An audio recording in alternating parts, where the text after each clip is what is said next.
नमस्ते गुरुजी। जय गुरुजी महाराज। जय गुरुजी साध संगत जी।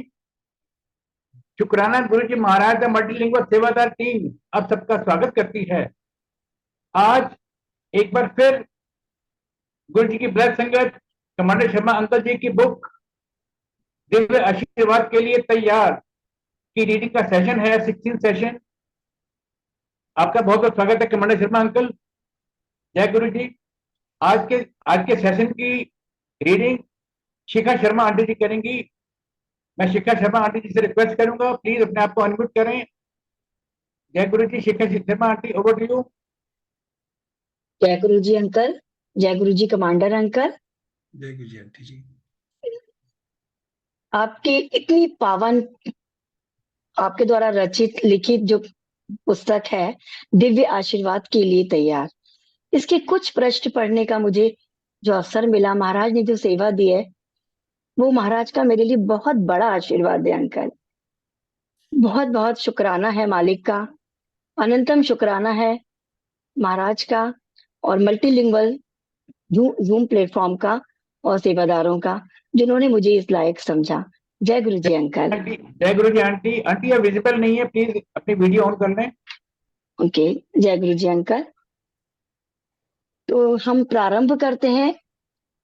गुरुजी के चरण कमलों ने गुड़गांव को आशीर्वाद दिया। सन 2006 में एक ऐतिहासिक पल हमारा इंतजार कर रहा था। यह सन 2005 के आखिरी महीनों की बात है, जब मेरे मन में एक तीव्र इच्छा हुई कि गुरुजी महाराज से गुड़गांव आने और वहां की संगत को आशीर्वाद देने के लिए विनती की जाए। उनसे सीधे सीधे खुलकर विनती करने की हिम्मत तो मुझ में नहीं थी, इसलिए मैंने सिंगला अंकल से बात की। उन्होंने मुझे बताया कि गुरुजी संगत के घर आने का निमंत्रण स्वीकार करते थे और अगर मैं उन्हें आमंत्रित करूं तो हो सकता है वो आ जाएं।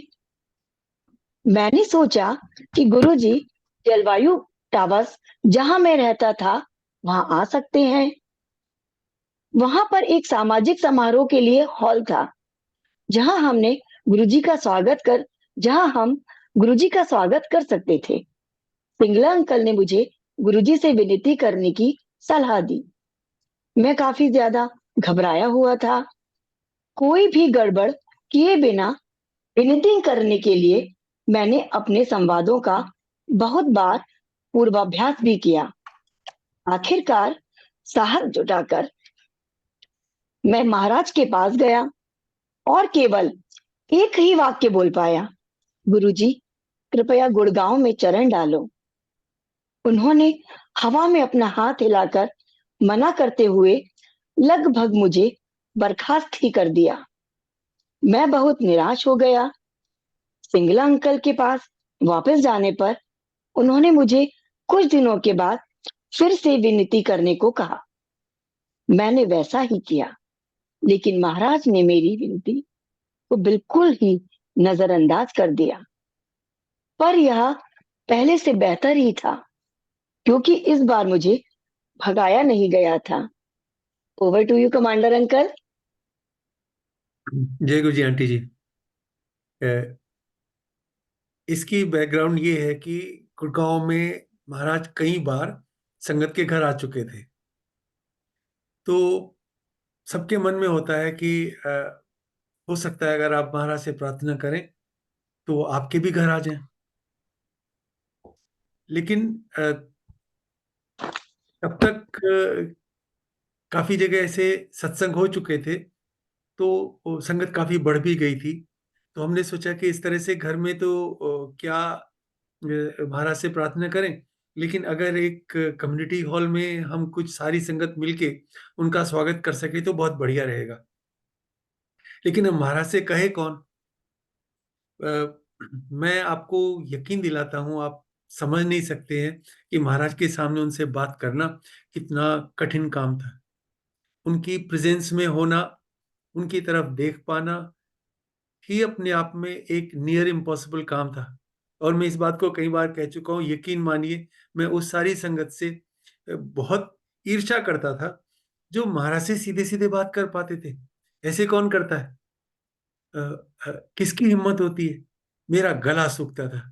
और मुझे याद है पहले भी मैंने शायद का जिक्र किया, जब बिटिया की, बड़ी बिटिया की शादी हुई तो उसका इनविटेशन कार्ड मैं महाराज के पास लेके गया था। मेरे हाथ में कार्ड थे और मैं उनसे ये बोल नहीं पाया, गुरुजी बेटी की शादी है, उसके ये कार्ड है। तो थोड़ी देर उन्होंने मुझसे पूछा कि, तो हाथ का इशारा भी किया, पर मैं गुग्गू बन गया, एक शब्द नहीं निकला। फिर उन्होंने मुस्कुराए और बोले इधर रख दे, महाराज जानते हैं इसे नहीं बोला जाएगा तो नहीं बोला जाएगा। तो मैंने क्या किया कि फिर सिंगला अंकल ने कहा महाराज से बात कर लो, आ जाते हैं। तो कैसे बात करनी है, तो काफी सारी रिहर्सल की उसकी आंटी अपने आप से। एक दो बात जी बोलनी थी, सवाल पूछेंगे उसका क्या जवाब दूंगा। तो मैं टिपिकल फौजी स्टाइल अपना बार बार रिहर्सल कर लो ताकि कुछ गड़बड़ नहीं हो जाए। लेकिन जब मैं सामने पहुंचा तो सूखे गले से एक ही बात कह पाया, महाराज गुड़गांव में चरण डालो। और महाराज ने मुझे वहां से भगा दिया, लिटरली। तो कोई बात नहीं, बाहर आए। एक बार बोला तो सही, फिर सिंह अंकल के पास गया। मैंने कहा अंकल, महाराज ने तो बिल्कुल खारिज कर दिया आइडिया। तो बोले रुक जाओ, थोड़ा गैप देके फिर से बोलेंगे। जी आंटी, आगे। जी। कुछ महीनों के और गुजर जाने के बाद मैंने फिर से विनती करी। इस बार गुरुजी ने विनती को स्वीकार किया और कहा, दसांगे, एक वादा कि वो मुझे इस बारे में बताएंगे। बाद में गुरुजी ने सिंगला अंकल से बात की और इस विषय पर उनकी राय मांगी। सिंगला अंकल ने अपनी सहमति के रूप में प्रतिक्रिया व्यक्त की। तब गुरुजी ने मेरे लिए पूछा। क्योंकि उस दिन शनिवार नहीं था, इसलिए मैं एम्पायर स्टेट में नहीं था। जब सिंगला अंकल का फोन आया, मैं अपनी पत्नी और बेटियों के साथ क्लब में रात का भोजन कर रहा था। मैंने अंकल को बताया कि मैं कहाँ था और मुझे गुरुजी के पास पहुंचने के लिए 20 मिनट लगने थे। अंकल ने गुरुजी से पूछकर बताया कि मुझे आने की जरूरत नहीं थी। अब मेरी जगह गुरुजी ने कपूर अंकल को इस बारे में बता दिया, लेकिन आने की कोई तारीख नहीं बताई। तत्पश्चात जैसे क्लियर फॉर्म सत्संग के लिए जनरल कपूर अंकल के नेतृत्व में टीम बनी थी, इस बार फिर से वैसे ही टीम एकत्र हुई और सत्संग के आयोजन की तैयारी शुरू हुई। जो तारीख मिली थी वो थी 28 जनवरी 2006। यह एक सार्वजनिक समारोह होने वाला था। आप मेरी खुशी और उत्साह का अंदाजा लगा सकते हैं। यस अंकल, आप रोशनी डालिए इस वृतांत पर। तो कैप दिया आंटी, तीसरी बार फिर महाराज के पास पहुंचा। और ये टाइम वही होता था जब आप आज्ञा ले रहे हैं महाराज से लंगर के बाद में, तो आप जाएं और मत्था टेकते समय हाथ जोड़ के मैंने फिर महाराज से अरदास की, महाराज गुड़गांव में चरण डालो। गुरुजी ने इस बार बहुत अच्छे से एक्सप्रेशन दिए। मुझे ये तो नहीं पक्का है कि, मुझे याद है कि वो मुस्कुराए क्योंकि मैं उनको देख नहीं रहा था, देखता भी नहीं था, पर मुझे जैसी फील आई कि महाराज इस आइडिया से खुश हैं। और फिर उन्होंने कहा दसांगे। मेरे लिए इतना बहुत था, इसके बाद मैं उनको अप्रोच नहीं कर सकता था, बिकॉज एक बार कह दिया तो कह दिया। उसके बाद मुझे सिंगला अंकल ने बताया कि गुरुजी ने उनसे बात की और पूछा कि भाई इस तरीके से गुड़गांव में चलने का एक प्रपोजल है, तो आप क्या सोचते हो? अंकल ने कहा, गुरुजी से पॉजिटिव रेस्पॉन्स दिया और फिर गुरुजी ने कहा ठीक है, फिर कमांडर अंकल को बुलाओ। सिंगला अंकल ने मुझे फोन किया। उस दिन मेरा दिन नहीं था, उस दिन सैटरडे को मैं जाया करता था। तो मैं, आंटी और बच्चे सिटी क्लब में डिनर कर रहे थे और अंकल का फोन आया, अंकल गुरुजी बुला रहे। मेरी जान हाथ में आ गई आती। आप सोचिए कि पहली बार महाराज ने आपको इस तरीके से याद किया और आप डिनर कर रहे। तो मैंने बोला, अंकल मैं यहाँ हूं, मंदिर में नहीं हूं, और मैं बस सीधा सब वाइंड अप करके सीधा आ रहा हूं, बस 20 मिनट दीजिए मुझे, मैं सेवा में हाजिर हो जाऊंगा।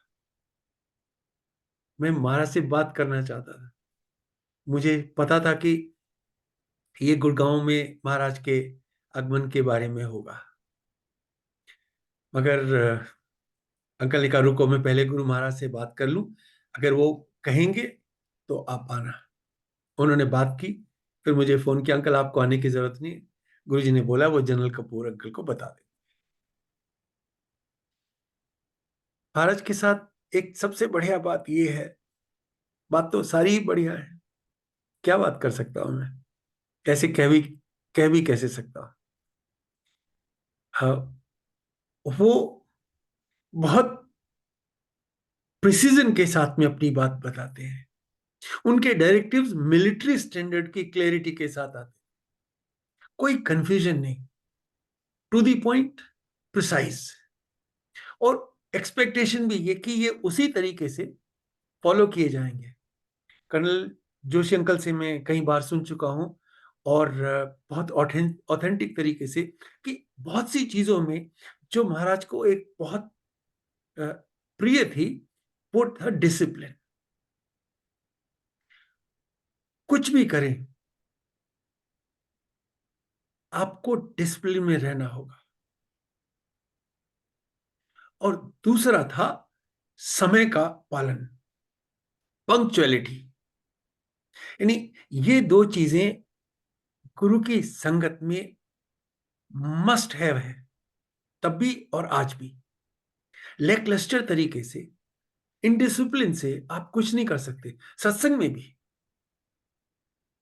और वो डिसिप्लिन हर एक एरिया में है। ऐसा नहीं कि इन चीजों को आप कर सकते हैं, उन चीजों को इग्नोर कर सकते हैं। जितने बजे जो चीज होनी है उतने बजे शुरू हो, जितने बजे जो चीज समाप्त होनी है उतने बजे समाप्त हो। जो डूज हैं वो किए जाए, जो डोंट्स हैं उनको बिल्कुल इग्नोर किए। ऑप्शनल नहीं है कुछ भी। तो और शायद इसीलिए महाराज को फौजी ज्यादा पसंद है, क्योंकि उन्हें उन्हें उनका डिसिप्लिन और पंक्चुअलिटी दोनों बहुत प्यारी लगती जी। है। तो जनरल कपूर अंकल को उन्होंने बता दिया, और कपूर अंकल ने मुझे फोन किया। मैंने अंकल से बात की, जब मिले तो, क्योंकि हम लोग को साथ काम करने का एक्सपीरियंस हो चुका था, क्ले फार्म के फंक्शन में हम लोग इकट्ठा हो चुके थे, बहुत आसान था हमें फिर से इकट्ठा होना। सारे इकट्ठे हुए, प्लान बनी, और जैसे मैंने कहा जनरल कपूर अंकल की लीडरशिप बिल्कुल उसी तरह की थी जिस तरह की गुरुजी को चाहिए थी, पंक्चुअल और डिसिप्लिन दोनों। तो कोई डाउट नहीं था, उसी तरीके से हम इकट्ठे हुए और हमारी प्लान शुरू हो गई। अब महाराज से इंस्ट्रक्शंस आनी शुरू हुई। कुछ किसी भी तरीके से महाराज की बात आप तक पहुंच जाती थी। गुरु जी के कुछ सेवादार थे जो अ, उनके मैसेज को हमें कन्वे करते रहते। कुछ चीजें महाराज से डायरेक्ट भी मिल जाती, लेकिन उसमें कोई डाउट नहीं था कि हमें क्या करना था। 28 जनवरी 2006 तारीख तय हो चुकी, और हमारी उम्मीद से बड़ी बात थी, महाराज एक पब्लिक फंक्शन करने वाले थे।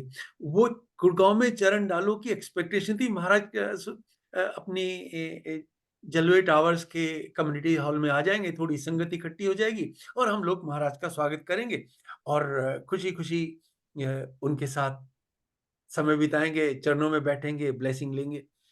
लेकिन जो होने वाला था वो हमारी उम्मीद से बहुत बड़ा।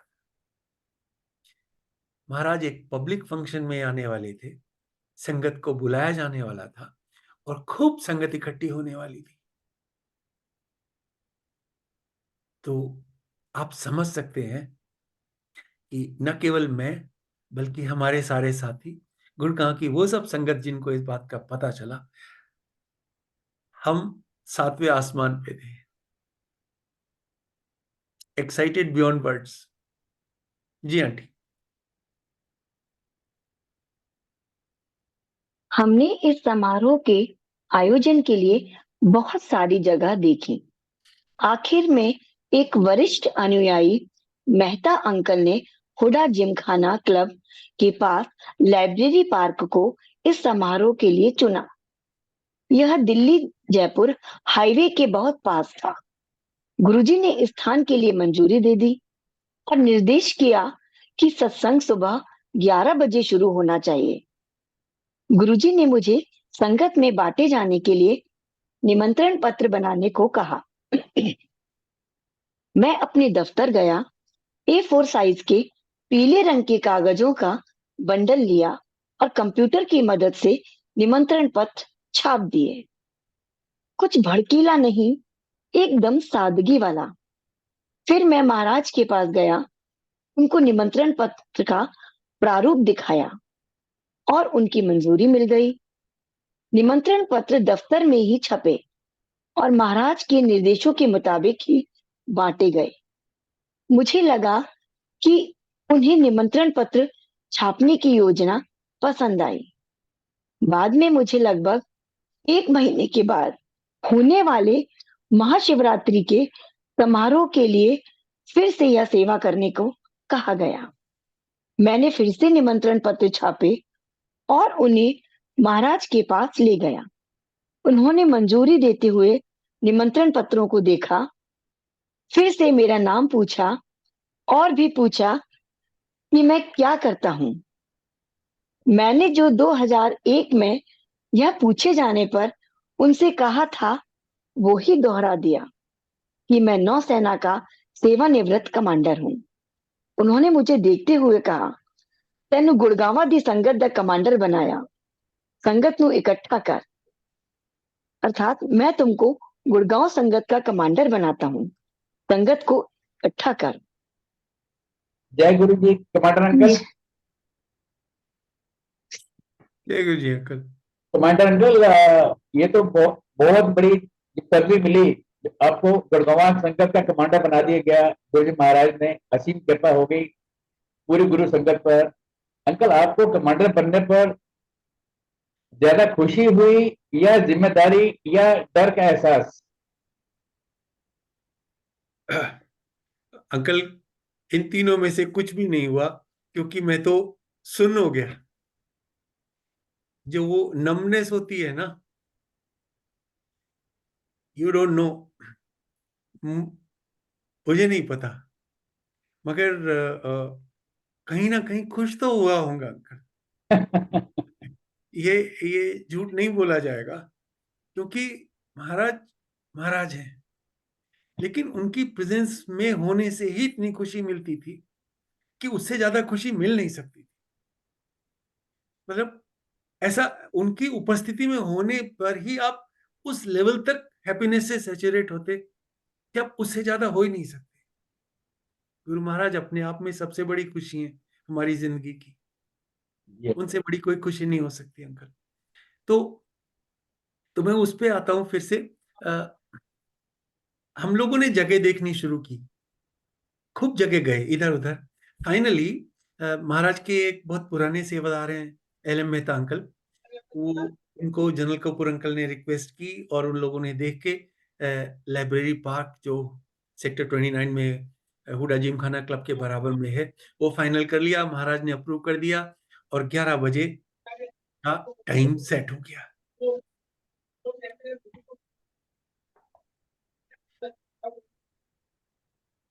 ये बीच में डिस्टरबेंस पता नहीं कहां से आ रहा है। तो अब महाराज ने कहा कि इसके लिए इनविटेशन छपने चाहिए। तो उस जमाने में पता नहीं क्यों, मेरे ख्याल से या तो ये कि महाराज के उपस्थित के सामने होने की वजह से हमें उससे ज्यादा चकाचौंध दिख नहीं सकती थी ना। ऐसा लगता था हमें कुछ बहुत चटकीला भटकीला काम करना चाहिए। जिस तरीके से आज हम इनवाइट छापते हैं उस तरीके का कुछ नहीं हुआ। महाराज ने कहा इनविटेशन छपेंगे, तो मैं अपने ऑफिस गया, एक पीला कागज का रिम लिया और अपने कंप्यूटर पे ही प्रिंट ले लिए, महाराज को दिखाए, उन्होंने अप्रूव कर दिया, तो इनविटेशन हो गए।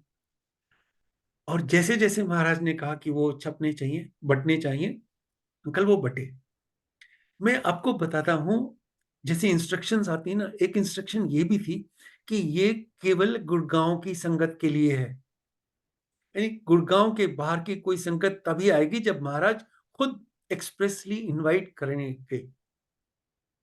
और फिर हमारे पास इंस्ट्रक्शन आई कहां कहां जाओ। कल एक ऐसी ऐसी जगह गए, ऐसे ऐसे लोगों से मिले जिनको हमने संगत के रूप में कभी नहीं देखा था।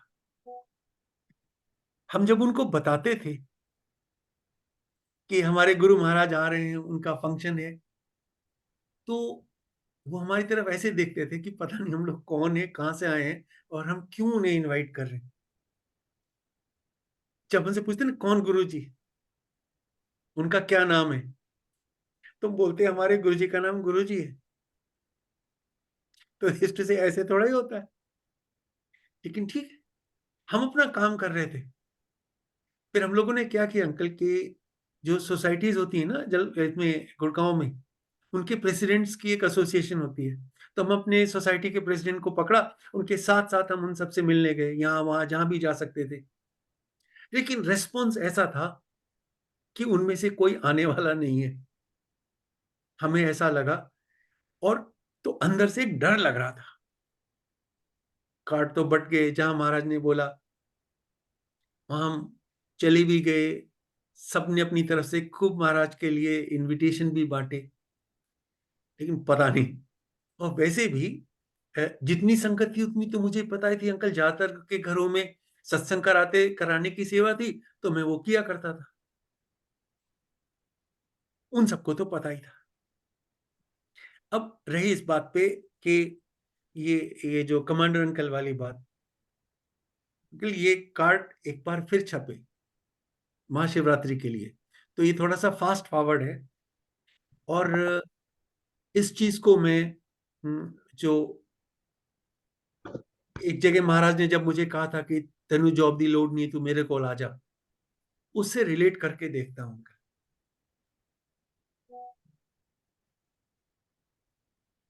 महाराज सेवा देते हैं उस केवल इसलिए नहीं कि आप खुश हो जाए, आपको सेवा दे दी, उन्हें पता है ये मुझे क्यों करना है, हम सबसे क्या क्या कब कब कैसे कैसे कराना है, अकल ये हमारी चॉइस नहीं है, हमें तो खाली उपस्थित हो जाना है। बस अंकल आप जो सेवा कर रहे हैं ये भी महाराज करा रहे हैं, शिखांटी पढ़ रही हैं ये महाराज पढ़वा रहे हैं, मैं जो बोल रहा हूं महाराज बुलवा रहे हैं। हम में से कुछ भी इंडिपेंडेंटली अपनी सोच से ये नहीं कर रहे, और वो सब जो सुन रहे हैं महाराज सुनवा रहे हैं। एक आउट ऑफ कॉन्टेक्स्ट एक बात याद आई तो मैं आपसे कहना चाहूंगा अंकल, छोटे मुंह से बड़ी बात है, लेकिन अब फीलिंग आई है तो मैं ये मान के चल रहा हूं कि महाराज चाहते हैं मैं इस बात को कहूं। आपको अगर याद हो, गीता अर्जुन और कृष्ण भगवान के बीच का डायलॉग है, उसमें उन्होंने खूब सारी बातें समझाई जिन पे हम कभी बाद में दोबारा आएंगे अगर मौका लगा तो।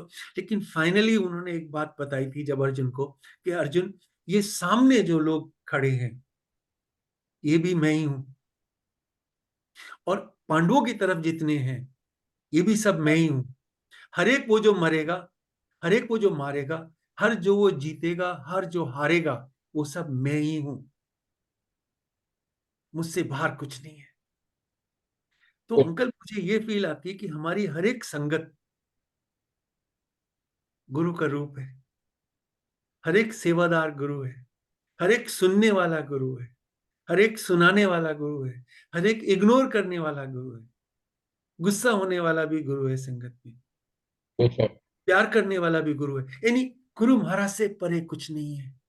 तो इस सेंस में एक पॉइंट के आगे वो अहंकार नहीं आता, क्योंकि आपको पता भी इस बीच में हो ही नहीं। सुनने वाला और सुनाने वाला, लिखने वाला और पढ़ने वाला, सब महाराज ही हैं अंकल। तो इस बीच में एक पॉइंट से आगे आप बहुत एक्साइटेड नहीं हो सकते, बिकॉज आपको अपनी औकात भी पता है और आपको अपना रोल भी पता है, यू नो योर प्लेस। इसलिए बहुत ज्यादा, जैसे आपको याद है हम एक दिन पहले जब आंटी पढ़ रही थी अपनी, वो जोशी आंटी, उन्होंने कहा था सेवादार होने में सबसे बड़ा रिस्क है होमी का, आपको ये अहंकार हो जाए कि आप कुछ कर रहे हो। तो ये समझ भी महाराज ने दी कि बेटा तुम वही हो जो किसी लायक नहीं है, ये मैं हूं जिसकी वजह से आप वो हो जो हो। तो जब अंकल गुरु महाराज ही हैं तो हम बीच में कहां से आ गए। बहुत सुंदर। लेकिन अब जो हुआ वो इसमें लिखा वो ये कि जब महाराज ने मुझे कहा तो मेरे कॉल आ जा, और मैं पैसों के चक्रों में घूम गया, मुझे जॉब चाहिए थी, तो महाराज ने कहा चल कमा ले पैसे, और वो बात घूम के फिर यहाँ आई 2006 में। ये 2005 की बात है, और कुछ ही महीनों के बाद में 2006 में, ये टाइमिंग बताऊं तो अक्टूबर 2005 में वो जॉब ली थी, और थोड़े दिनों के बाद में ही जब ये कार्ड छपने लगे 28 जनवरी के लिए, तो बहुत ज्यादा टाइम बीच में बीता नहीं था, तो आप समझिए महाराज ने बुला के कहा नहीं, वो तो काम मुझे देना ही है, बिकॉज मेरी फ्यूचर का महाराज को ज्यादा पता था, मुझे नहीं पता था। इसलिए उन्होंने ये बहुत कृपा की। गुरु इतने दयालु हैं, इतने कृपालु हैं कि मेरी कहना चाहिए ना समझी के बावजूद उन्होंने मुझे ये सेवा बख्शी। इसमें सब कुछ गुरु महाराज है और मैं कुछ नहीं हूं अंकल। लेकिन उन्होंने बोला कि अब संगत के बीच में ही थे, चारों तरफ सब बैठे थे, तो बहुत एम्बरेसिंग भी लगा कि महाराज ने इस तरह की बात कह दी, लेकिन खुशी भी हुई अंकल, और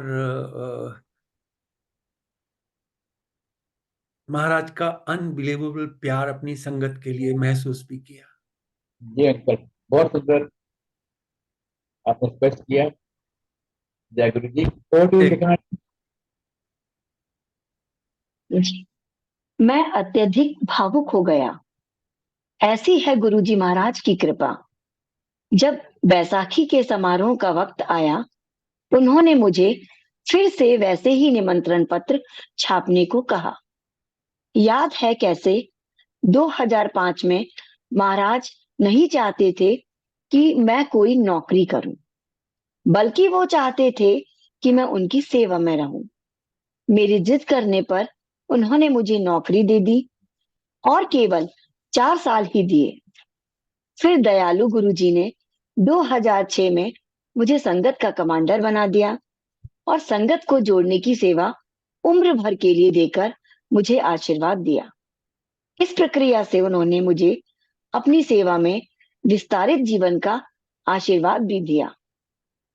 जय गुरु जी कमांडर अंकल, एक हाँ जी, छोटा सा प्रश्न मेरे पास है आपके लिए। अंकल, जब महाराज ने आपको नौकरी ना करने के लिए कहा, तो क्या आपके मन में कोई दुविधा थी या आपने उसे सहर्ष स्वीकार कर लिया? कहाँ स्वीकार किया आंटी। महाराज ने बोला तेनू जॉब की लोड नहीं है, और जी। मैंने कुछ बोला नहीं, मैं चुप खड़ा रहा वहां पे। लेकिन महाराज समझ गए कि इसको जॉब चाहिए, ये इसने, बिकॉज मुझे उसी समय वहां से हट जाना चाहिए था, मथा टेक के वहां से हट जाना चाहिए था। मैं हटा नहीं, मैं खड़ा रहा वहां पे। और फिर सिंगला अंकल ने गुरु महाराज से कुछ बोला कि अंकल गुरु जी को पैसे चाहिए, और कुछ उस तरह की बात। तो महाराज ने कहा ठीक है फिर कमा ले पैसे, और फिर वो जॉब मिल गई। तो देखिए, मैं समझ की बहुत कमी थी, आज भी है। लेकिन जैसे कहते ना कि ठोकर भी गुरु होती है, क्योंकि वो भी सिखाती है। और ये ठोकर लगना जरूरी था। बहुत सारी चीज तकलीफ सहने के बाद समझ में आती है। और जब मैं उस पेन से गुजरा, तब बहुत कुछ समझ में आया, और शायद मेरे लिए वो जरूरी था।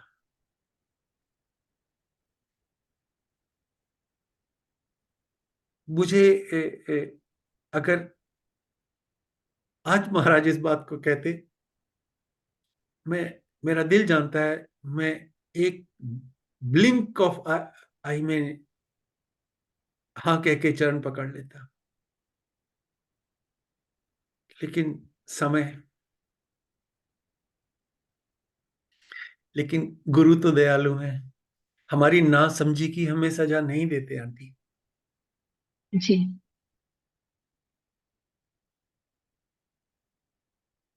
जी आंटी। चलिए एक बार फिर से गुरुजी के गुड़गांव आने की बात करते हैं। गुरुजी ने हमें निमंत्रण पत्रों के साथ गुड़गांव की अलग अलग कई जगहों पर भेजा।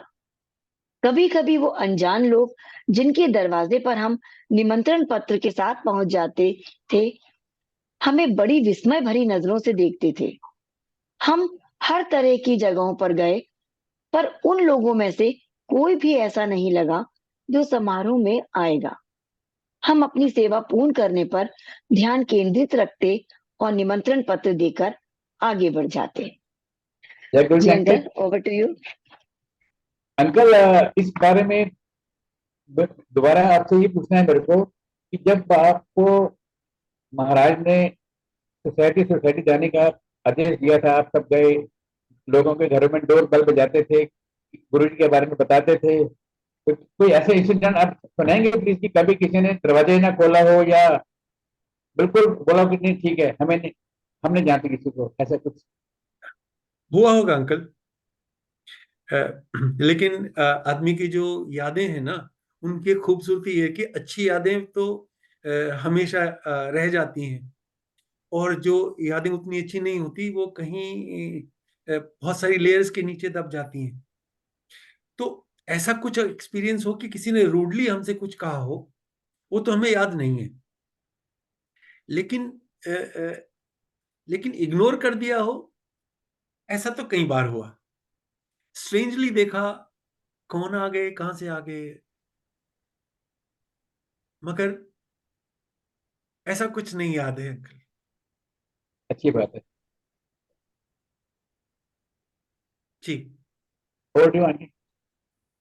जी अंकल, सत्संग का ऐसा कोई भी पहलू नहीं था जो महाराज ने तय ना किया हो या सीधे सीधे नियंत्रित ना किया हो। गुरुजी ने हमसे कहा कि यह सत्संग केवल गुड़गांव में रहने वालों के लिए ही आयोजित किया जा रहा है, कोई भी दिल्ली से नहीं आएगा। गुरुजी केवल गुड़गांव में रहने वाली संगत को ही खास तौर पर आशीर्वाद देने वाले थे। गुड़गांव के बाहर की संगत को गुरुजी खुद बुलाएंगे। गुरुजी ने हमें सत्संग में आने वाली संगत की संख्या पहले से ही बता दी और उसी संख्या के हिसाब से तैयारी करने को कहा। लंगर में क्या बनेगा वो भी गुरुजी ने ही बताया। तंदूरी रोटी, लंगर वाली दाल, आलू बड़ी, चटनी और गाजर का हलवा। गुरुजी महाराज की आज्ञा हमें कर्नल जोशी अंकल के माध्यम से मिलती थी। उन्होंने समझाया कि गुरुजी के लिए क्या परोसना है। इसमें नमकीन काजू, बादाम, खुबानी, नारियल पानी और मौसमी का जूस शामिल थे। मैं इस विचार से बहुत ही उत्साहित था कि महाराज के लिए मेरी सेवा होगी। मैंने महाराज से इस सेवा के लिए प्रार्थना की थी और ऐसा ही हो रहा था। जोशी अंकल ने सीधे मुझसे बात की और मुझे इन सब चीजों का इंतजाम करने को कहा। Over to you commander uncle. Aunty ji, ये यादें एक फिल्म की तरह से आंखों के सामने से निकल रही है। जी। जैसे मैंने कहा ना कि महाराज फौज के जनरल की तरह से चीजों को कंट्रोल करते थे और कमांड करते थे और डेलीगेट भी करते थे, और बहुत क्लियरली बताया क्या करेगा, कौन करेगा। कुछ चीजें आगे आएंगी और अगर नहीं आई तो मैं बता दूंगा, अगर मुझे याद रही तो। लंगर में क्या बनेगा, महाराज कितने बजे आएंगे, कितनी संगत आएगी, कितने का इंतजाम करना है, सब कुछ हमारे पास था। और स्पेसिफिक नंबर्स में था आंटी। ऐसे नहीं कि हमें ये हुआ कि इतने का करीब कर लो, नहीं, इतनी संगत आएगी। अच्छा, हम सोचते थे कि अब मैं तो गुड़गांव की संगत में सत्संग कराते ही था, मुझे दूर दूर तक अंदाजा नहीं था इतनी संगत हो भी सकती है। और जिनको हमने इनवाइट किया था उनमें से कोई आने वाला नहीं दिख रहा था। तो ऐसी संगत है जो हमने ना एम्पायर स्टेट में देखी, ना गुड़गांव के सत्संग में देखी, और ना वो जिन्हें हमने इनवाइट किया वो दिखे। तो ये नंबर्स कहां से आने वाले थे ये महाराज जानते थे, लेकिन आदेश का पालन हुआ। अब इस चीज पे आगे महाराज के लिए क्या इंतजाम करने थे।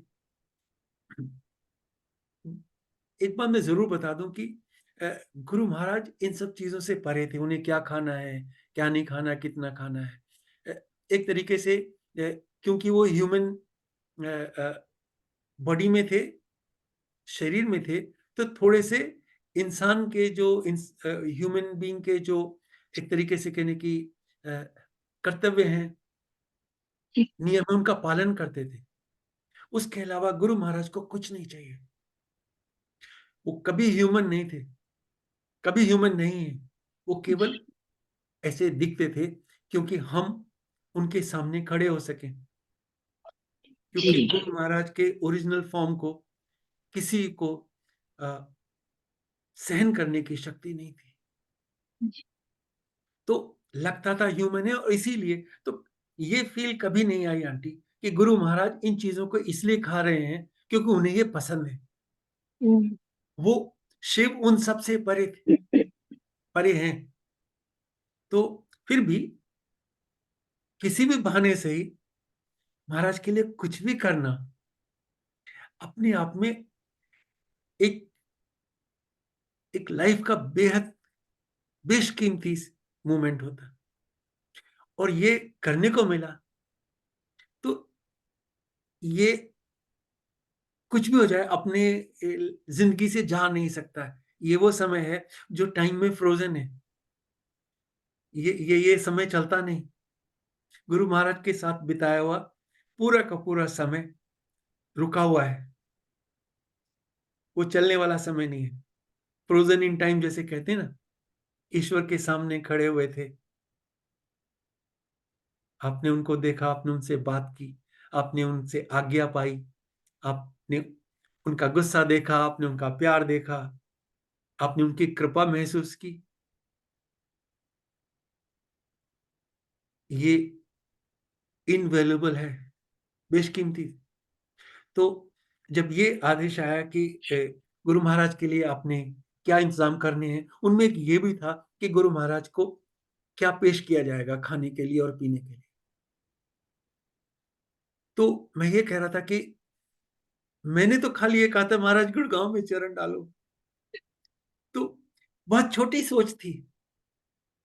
महाराज आ जाएंगे, हम लोग कुछ कर देंगे जैसे हम करते हैं, और बस सत्संग हो जाएगा। लेकिन महाराज हमारी तरह नहीं, उनकी प्लान हमारी सोच से कहीं आगे है।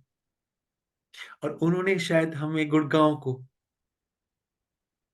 वो ब्लेस किया जो गुड़गांव की संगत को कभी समझ नहीं आया, बियॉन्ड एवरीथिंग।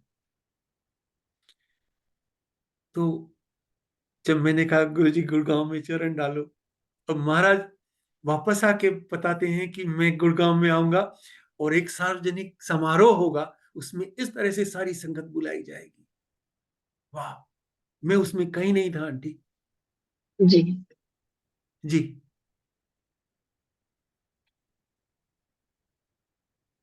यह आसान था। हमने सब सामान खरीद लिया और हम सब तैयार थे, बस मौसमी के जूस को छोड़कर। सत्संग से एक दिन पहले हम एक बिजली के चलने वाले जूसर को खरीदने गए। हम जूसर ढूंढ रहे थे, पर गुड़गांव में एक भी जूसर नहीं मिला।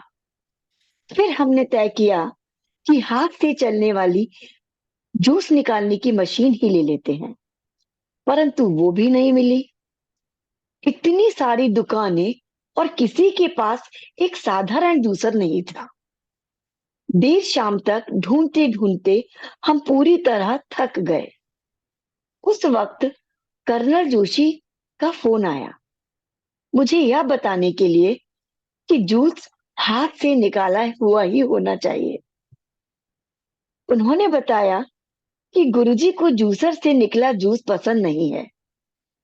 अब बाजार से सारे जूसरों का एकदम गायब होना कोई हैरानी की बात नहीं लग रही थी। मैंने उन्हें समय पर बता देने के लिए धन्यवाद दिया। मेरी पत्नी ने तय किया कि वो खुद मौसमी को हाथ से निचोड़कर जूस निकालेंगी। 1 लीटर जूस निकालना था, वो भी हाथ से निचोड़कर। मेरी पत्नी के लिए यह आसान नहीं था। उसने उसकी कोहनी, कलाई और बाह में बहुत दर्द होने लगा। उसने मन ही मन गुरुजी से प्रार्थना की, गुरुजी, बहुत मेहनत लगी है, कृपया सारा पी लेना। जूस को 1 किलो बर्फ के साथ फ्रीजर में रखा गया। इसका कारण था गुरुजी को जूस का न केवल बहुत ठंडा होना पसंद था, बल्कि यह लगभग जमने जैसा ठंडा होना चाहिए था। इस पर हम इस पर और बात हम बाद में करेंगे। Over to you, commander uncle. अरे जी, जैसे मैंने कहा बहुत आसान था। इंस्ट्रक्शन है, ये चाहिए, बाजार से ले लिया, खाने की सारी चीजों का इंतजाम हो गया। मौसमी भी खरीद ली गई। अब उनका जूस निकलना था, 5 मिनट की बात थी, एक जूसर ले लेंगे और निकाल देंगे। जूसर नहीं मिली तो सोचा कि चलो कोई बात नहीं, बड़ी बड़ी दुकानें जिनपे ऐसी आइटम जो रोजमर्रा में हम सबके पास होती ही, तो सोचा वो जो मैकेनिकल होता है ना, इसमें मौसमी को काट के रगड़ लेते जी हैं, जी। एक छोटा सा टूल होता है, उससे निकल आता है, उससे निकाल लेंगे, वो ले लेते। वो भी नहीं मिला। जिनको हम जानते थे संगत को, उनसे पूछा तुम्हारे यहाँ जूसर है, बोले नहीं है। तो जूसर गायब हो गया। खूब ढूंढा, नहीं, तो फाइनली शाम को हुआ कि चलो देखते हैं क्या करेंगे, कैसे निकाला जाएगा। शाम को जोशी अंकल का फोन आया, कमांडर, जूसर, ये जूस महाराज का हाथ से निकाला जाएगा, जूसर से नहीं निकाला जाएगा। ऐसे थैंक यू सर, जल्दी बता दिया, जस्ट इन टाइम। तो महाराज का काम, इस पे मैं फिर से आता हूं। गुरु महाराज को अपना काम जैसे चाहिए वैसे वो करा लेंगे। आप उनकी इच्छा से बाहर नहीं जा सकते। ये छोटी सी बात है, लेकिन जैसे मैंने कहा कि गुरु की सृष्टि का एक एक तिनका गुरु महाराज के आदेश से बाहर नहीं हो सकता। अगर महाराज को हाथ से निकलना जो चाहिए तो मशीनें नहीं हो सकती हैं, और होंगी तो काम नहीं करेंगी, और काम करेंगी तो बिजली गायब हो जाएगी। लेकिन वो होगा वैसे ही जैसे महाराज को चाहिए। तो हम लोग, जैसे मैंने कहा, ये just like tools in his hand. And और ये भी सौभाग्य की बात है आंटी कि हम महाराज के हाथों की कठपुतली तो हैं। ये बहुत सौभाग्य की बात है। हम अपनी इच्छा से कुछ नहीं करते। जैसे मैंने कहा ना, स्क्रू ड्राइवर कोई चॉइस नहीं कि वो पेज को कसेगा या खोलेगा या लूज करेगा या कितना कसेगा या कितना छोड़ देगा। वो तो बस स्क्रू ड्राइवर है। कंट्रोल महाराज के पास रहता हमेशा। हम सबका कंट्रोल भी उनके पास है, और ये बहुत अच्छी बात है। हमारा कंट्रोल हमारे पास नहीं है। हम इस फॉर्चुनेट हैं। जैसे हमारे पास कई बार वो मैसेज व्हाट्सएप पे आ जाते हैं कि धनबाग हमारे महाराज, जो हम आपके सहारे। तो हमारे लिए ये खुशकिस्मती है कि हम अपने भरोसे नहीं है, हम महाराज के भरोसे हैं। तो आंटी ने जूस निकालना शुरू किया। अब वो निकालने लगी, थोड़ी देर में वो, अब बहुत सारी मौसमी तो ऐसी होती है, उनमें से बहुत जूस निकलता नहीं। तो अब वो निकालती जा रही है। और जब दर्द होने लगे तो वो कह रही महाराज बहुत मेहनत लग रही है, आप प्लीज पूरा पी लेना। नहीं महाराज थोड़ा बहुत पीते और छोड़ देते। लेकिन वो उसने कई बार इस बात को बोला, मैं हंसा भी, मैंने क्या बोल रही है। तो मगर उसके बाद दूसरी इंस्ट्रक्शन थी कि चिल्ड होना चाहिए। आंटी वो जूस ठंडा होना जी काफी नहीं था, जी। वो फ्रीजर में होना था। और हम लोगों ने उसके लिए एक स्पेशल डबल वॉल का स्टील का एक फ्लास्क लिया और उसके अंदर उसको ठंडा करके रखा और उस फ्लास्क भी फ्रीजर में रख दिया, ताकि अगले दिन जब उसको ओ लेके गए तो वो पूरी तरीके से ठंडा था। वो फ्लास्क महाराज के वहीं पे जाके रख दिया गया और जिन्होंने भी सर्व किया उन्होंने उनको उसी में से निकाल के दिया। आंटी वो फ्लास्क आज भी ओ है हमारे पास, और हम उसको उसी तरह से देखते हैं कि जो भी चीज महाराज से जुड़ी हुई है किसी भी तरीके से, वो हमारे लिए एक तरीके से महाराज की याद दिलाती है, वो महाराज की चीज है।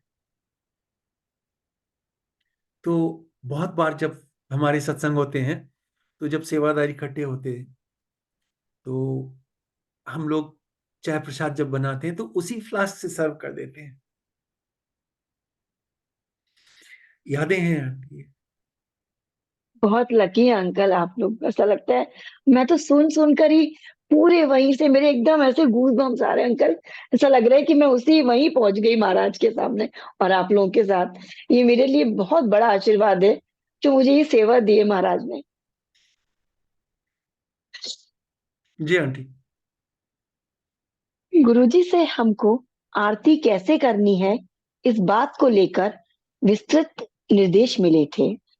आरती का दिया मदान अंकल के घर से आएगा, लेकिन आरती की तैयारी मेरी पत्नी कमांडर आंटी करेंगी। यह तय करने के लिए कि आरती कौन करेगा, हमने लॉटरी सिस्टम का उपयोग किया। हमने सबसे कहा कि जो कोई भी गुरुजी की आरती करना चाहता है, अपना नाम एक पर्ची पर लिखकर बक्से में डाल दे। एक छोटे बच्चे को फिर 9 पर्चियां निकालने को कहा। प्लेयर फॉर्म के समारोह में मेरी पत्नी आरती करने का मौका नहीं पा सकी थी। वो इस बार इस अवसर को नहीं खोना चाहती थी, पर उसका नाम 9 पर्चियों में भी नहीं आया। मैं उसकी निराशा को महसूस कर सकता था, पर उसको कोई विशेष अधिकार नहीं दे सकता था। अपने ही तरीके से उसने मन ही मन चुपचाप महाराज से शिकायत की कि यह ठीक नहीं है। Over to you commander uncle. कितनी खूबसूरत यादें हैं। गुरु जी से हमको आरती कैसे करनी है इस बात की पूरी इंस्ट्रक्शन मिली। मजे की बात यह कि कौन आरती करेगा वो अलग है, लेकिन कहां से आरती की थाली आएगी और उसको तैयार कौन करेगा, इतनी डिटेल में भी इंस्ट्रक्शंस थी हमारे पास। तो मदान आंटी के घर से महाराज की आरती की थाली आई, लेकिन कमांडर आंटी ने तैयार की। लेकिन कौन आरती करेगा ये इंस्ट्रक्शंस नहीं आई। अब इतनी सारी संगत, खूब सारे सेवादार, हम तो कौन डिसाइड करेगा कि आरती कौन करेगा। क्लियर फॉर्म में तो जनरल कपूर अंकल ने कर ली थी ये बात डिसाइड कि कौन करेगा कौन नहीं करेगा। लेकिन जनरल कपूर अंकल तो हॉस्पिटलाइज हो गए उस टाइम में। तो अब ये मेरी रेस्पॉन्सिबिलिटी थी और मुझ में इतनी औकात नहीं थी कि मैं संगत से कह सकूं कि आप कर लो और आप रहने दो। मैं ये डिसाइड नहीं कर पाया मेरी भी आंटी करेगी कि नहीं। तो मैंने क्या किया, जो मैं हमेशा करता हूं, लॉटरी निकाल लेते हैं और जिसका नाम आ जाए वो कर लेंगे। अभी जैसे मैंने कहा commander aunty was almost ready for aarti in clear form, last minute पे उसका नाम कट गया। तो मुझे बोली तो मैंने बोला मैं क्या कर सकता हूँ भाई। इस बार जब उस पर्चियां निकली तो जिन जिन के नाम आए उनके आए, लेकिन अपनी वाली का नहीं आया। तो उसने मेरी तरफ देखा, तो मैंने कहा देख, कमांडर अंकल की हैसियत से मैं आपको आरती करने के लिए कोई प्रायोरिटी नहीं दे सकता, सॉरी, ये नहीं होने वाला है। मदान आंटी का भी नाम नहीं आया, जिन्होंने आरती की थाली जिनके यहां से आई और जिन्होंने तैयार की, दोनों के पर्ची में नाम गायब। तो I am sure she was disappointed. तो मुझे बाद में मदान आंटी ने बताया कि जब वो गुरु महाराज के पास गए, फंक्शन तो भी थोड़ा टाइम था उसमें, लेकिन लॉटरी में नाम नहीं आया, इसकी खबर किसको थी? गुरु महाराज को। तो आई बिलीव आंटी ने मुझे बताया कि जब वो गुरु जी के पास गए तो गुरु जी ने सबसे पहले उनसे ये पूछा, बताया, सो आंटी लॉटरी में नाम नहीं आया तेरा?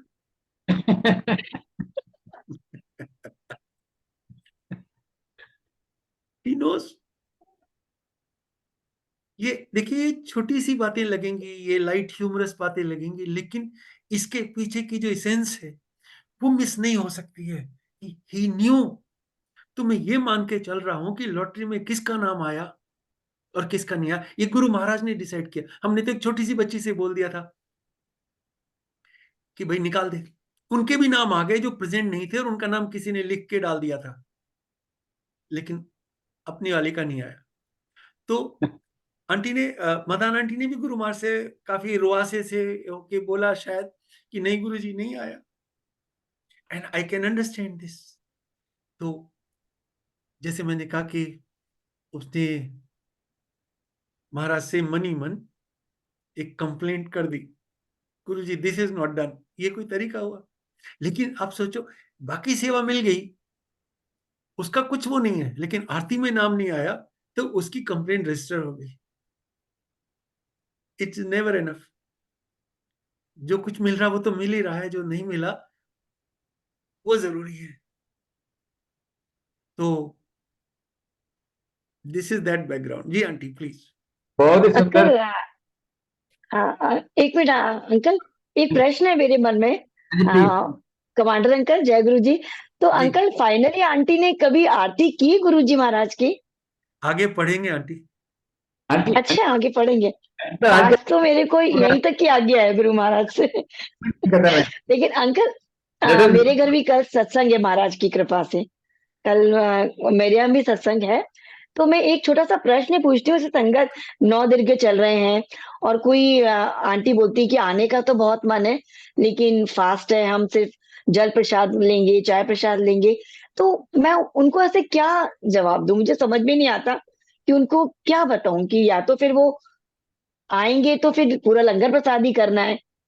ऐसे 2-3 संगतों ने ऐसे बोला, तो इसलिए मुझे कुछ थोड़ी दुविधा थी मन में कि हमें क्या करना चाहिए। आप दुविधा मत रखिए आंटी, आप गुरु महाराज पे छोड़ जी दीजिए। मैं समझता जी हूँ जो आएंगे वो गुरु महाराज के जी आदेश से आएंगे, और जो जी नहीं आएंगे गुरु महाराज के आदेश से नहीं आएंगे। बिकॉज जब एक बार कंट्रोल ही महाराज के हाथ में है तो फिर महाराज के हाथ में है। ना तो जी हाँ हमारी है आंटी, ना ना हमारी है। जी छोड़ दीजिए, दुविधा में मत जी रखिए। जी जी अंकल, अंकल। आप कुछ कह रहे थे। जय गुरु जी। बहुत ही रोचक तरीके से आज की रीडिंग की है शेखर शर्मा आंटी आपने। अच्छा लगा। जय गुरु जी अंकल, पढ़ने में शुक्राना। पढ़ने में कोई गलती नहीं, कोई त्रुटि नहीं। बहुत अच्छे प्रभाव से आप पढ़ती गई हैं। आप हिंदी की अध्यापिका हैं और ग्वालियर से हैं। बहुत अच्छा लगा। महाराज की कृपा है, आप सबका शुक्राना है अंकल, महाराज का अनंतम शुक्राना है। कृपया बने रहे। Thanks a lot Kamla Sharma uncle, गुरु संगत की तरफ से। जय गुरु जी। जय गुरु जी अंकल। जय गुरु जी अंकल, जय गुरु जी अंकल। मैं होस्ट से रिक्वेस्ट करूंगा, हमें सब गुरु जी महाराज से आगे दिलवाएंगे।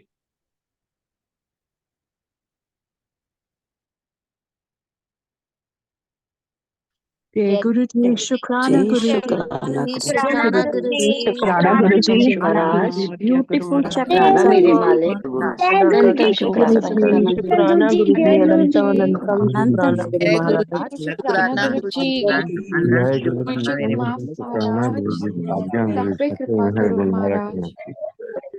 जय गुरु जी, शुक्राना गुरु जी, अनंतम शुक्राना गुरु जी, देर बनाए रखना गुरु जी। हमारे जय अपराधों को गुरु जी। क्षमा करो महाराज।